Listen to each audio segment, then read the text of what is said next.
Si torna a ripartire con tutte le prestazioni. Lo ha annunciato oggi il presidente Zaia. Sono 264.745 le visite specialistiche sospese.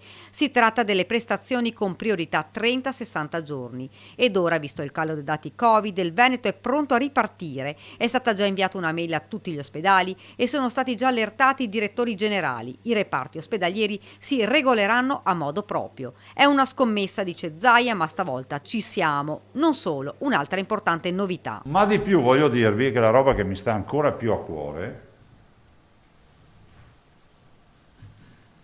l'apertura alle visite. Io sto pensando ai nonni, alle geriatrie che mi chiamano in continuazione.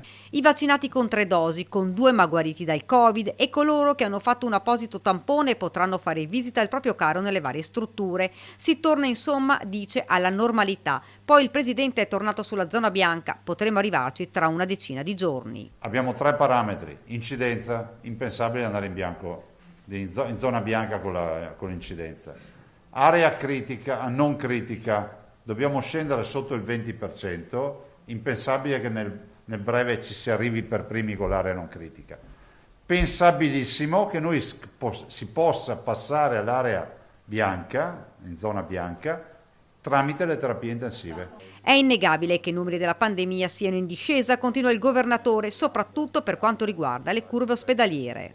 È vero che questo virus si sta, come si può dire, è meno aggressivo e lo leggiamo da un punto di vista clinico, cioè non abbiamo una ricaduta clinica così importante, tutto attenuato dalla vaccinazione.